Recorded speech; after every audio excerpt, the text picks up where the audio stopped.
económicos en la Argentina. Vamos a analizarlo con Ramiro Tosi, economista. ¿Cómo estás, Rami? Hola Santiago, buenas tardes, ¿cómo estás? Bien, Rami, Bueno, ahí, quiero ver ese punto, pero también quiero ver esta foto. Porque vos estuviste varias veces en gestión y esta foto para muchos es el indicio de que todo está bien. Tener un dólar controlado, ¿quiere decir que todo está bien? Porque acá entramos a la gran discusión. ¿Atrasado o no atrasado? Y no hace falta ser un gran erudito, sino compararte un poco con el mundo, la situación en la que estamos. exacto, Santi. Bueno, tener un dólar, digamos, controlado, lo que en Argentina particularmente te garantiza es que no tengas, digamos, tensiones financieras que se trasladen a precios, ¿no? Últimamente, en lo que es la estadía del cepo, cada vez que vos tenés presión sobre la brecha, eso automáticamente se te traslada a presiones sobre los precios. Entonces el gobierno lo que logró, sobre todo te diría a partir de septiembre, es gracias por un lado al blanqueo y por el otro lado a mejores liquidaciones de parte de los exportadores, bueno, logró disipar ese temor, digamos, que había en el mercado sobre el nivel de la brecha. Hoy la brecha está, como decías vos en la introducción, en niveles mínimos, por debajo del 10%. Entonces la sensación es que esa estabilidad cambiaria dura más tiempo de lo que el mercado antes estaba esperando y eso obviamente colabora para que se tranquilicen un poco las presiones de precio. Ahora viene la otra parte de la película que es la economía real. Si vos mirás los indicadores que conocimos esta semana, bueno, lo que te muestra es que el resto de la economía, lo que no depende de variables financieras, todavía siente los efectos de la recesión. Tuviste el indicador de actividad del EMAE, que se llama, el dato de septiembre, que mostró una ligera baja respecto al mes anterior y hubo todo un recálculo, digamos, de la serie para atrás, y tuviste los datos de consumo, tanto en supermercados como en centros de compra mayorista, y ahí también la película es la misma, ¿no? Seguís teniendo caídas de 2 dígitos en términos del mismo nivel del año pasado, y si lo mirás mes a mes, todavía, digamos, no termina de recuperarse el gasto de consumo. Así que te diría que por un lado los mercados celebran todos estos buenos resultados, pero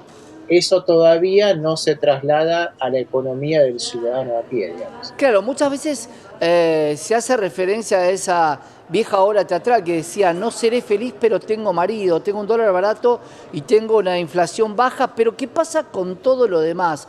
Y también el riesgo país, Rami, cuando se reestructuró la deuda, el riesgo país estaba en 1100.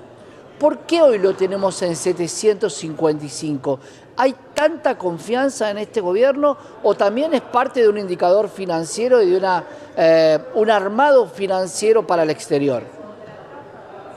Bueno, por un lado tenés, digamos, resultados concretos que logró el gobierno que para el mercado es muy importante, que es recuperar el equilibrio fiscal, ¿no? Algo Ujú. que Argentina no tiene hace ya por lo menos una década. Es obviamente, ten en cuenta que lo que miran los inversores que tienen bonos es la capacidad de pago del país y obviamente si tenés déficit, lejos estás de tener, y sobre todo déficit persistente y creciendo, lejos estás de tener esa capacidad de pago. Cuando das vuelta al resultado fiscal, eso se te traslada muy rápidamente al precio de los bonos, que además sabíamos que estaban en niveles que no reflejaban, digamos, la capacidad de pago, niveles de $30 que estaban por debajo de situaciones de estrés o de default previo. Eso obviamente te hizo recuperar muy rápido el precio de los bonos y hoy por hoy tenés un contexto financiero que a pesar de la volatilidad que trajo el resultado eleccionario en Estados Unidos, todavía sigue siendo bueno, todavía la economía americana sigue creciendo, la tasa de interés a 10 años de plazo, que llegó al 4,5%, ahora empezó a retroceder,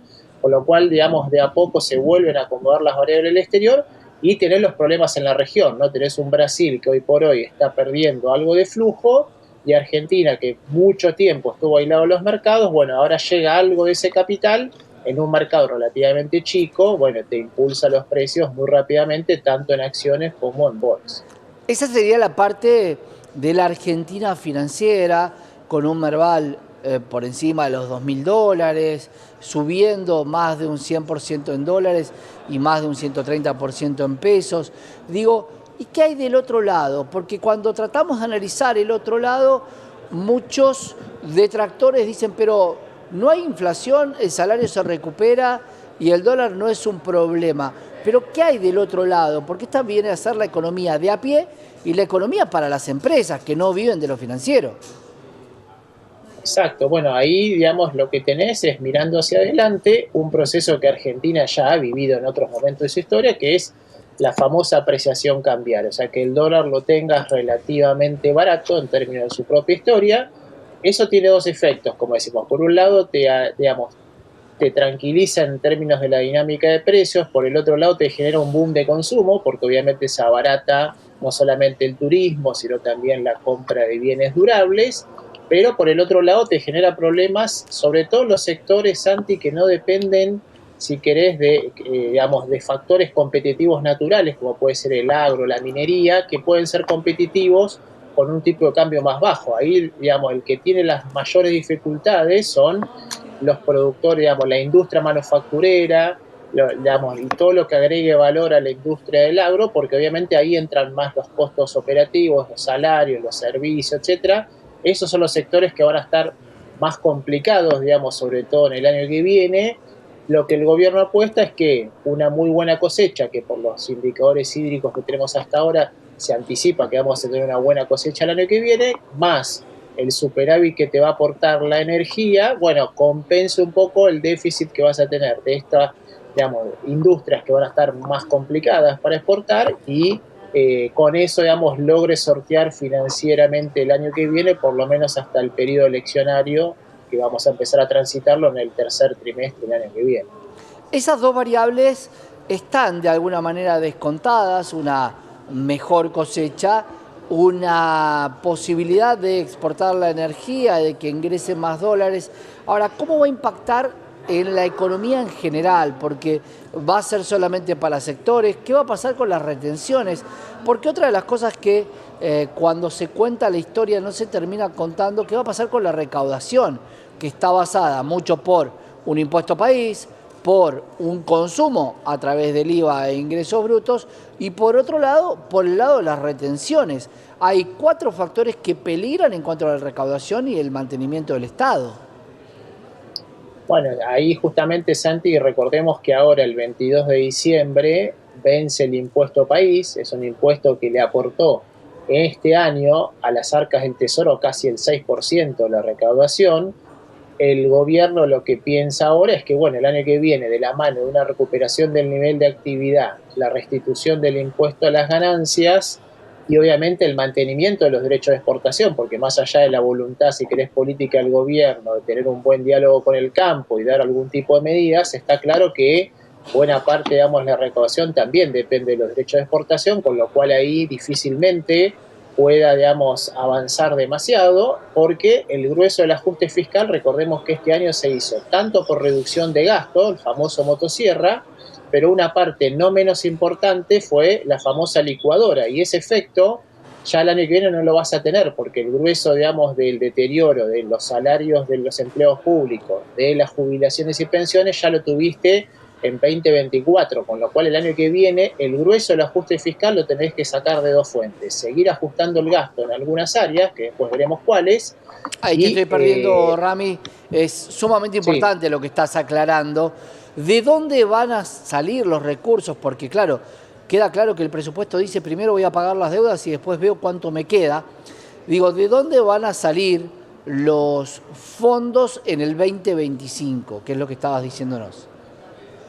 bueno, ahí te decía justamente que a diferencia de este año, la parte de lo que es lo que se llama la licuación del gasto, o sea que vos el gasto del Estado lo ajustes menos que lo que sube la inflación, no lo vas a tener porque el año que viene ya vas a tener una inflación que va a estar convergiendo, si querés, a un nivel más bajo, entre el 20 y 30%.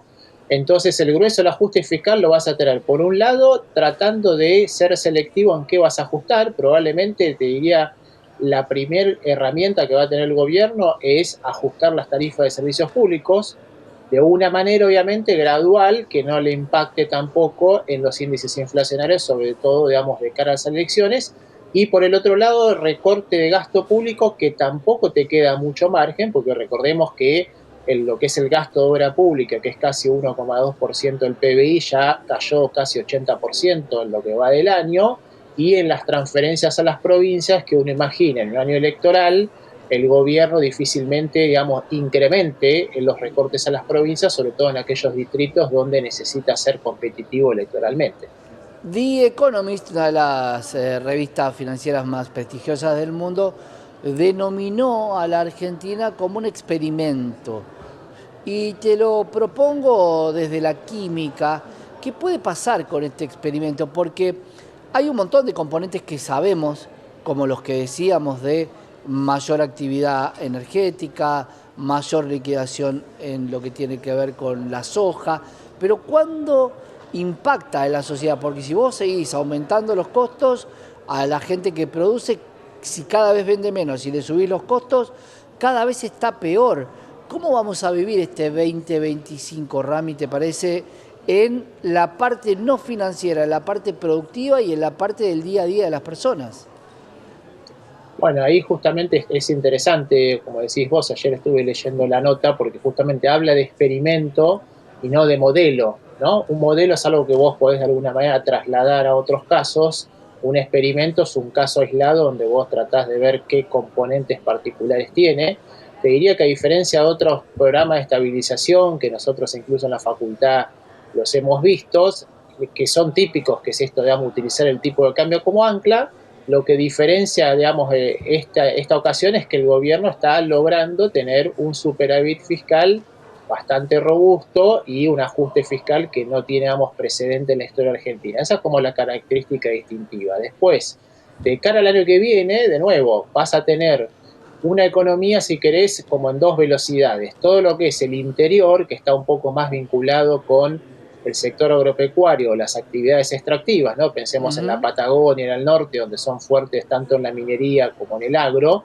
Ahí vas a tener, digamos, una sensación de mayor bonanza, en tanto que en las grandes ciudades, donde justamente dependemos más por ahí de las industrias, de la construcción, de los sectores que son más empleadores de mano de obra, bueno, ahí no vas a, digamos, a tener esa bonanza que sí vas a ver en el interior. O sea, va a volver una economía que probablemente crezca al 5% o al 4%, pero el efecto de ese crecimiento va a estar, digamos, distribuido de manera muy asimétrica. Mucho Claro. mejor el interior y en las grandes ciudades con poco, digamos, para celebrar de alguna manera. Vamos al laboratorio y al experimento. Los experimentos terminan, pero hay que hacer tareas de campo. Puede reaccionar ese experimento un día, 10 días después. ¿Te parece que el experimento ya está hecho y ahora hay que ver si los componentes que vos estás creyendo que van a funcionar, funcionan realmente? Porque se están mezclando componentes muy volátiles entre sí que ningún otro alquimista o químico se animó a utilizar. ¿Cómo estás viendo esto del experimento? ¿Ya finalizó y tenemos que ver cómo se comporta o todavía sigue este experimento?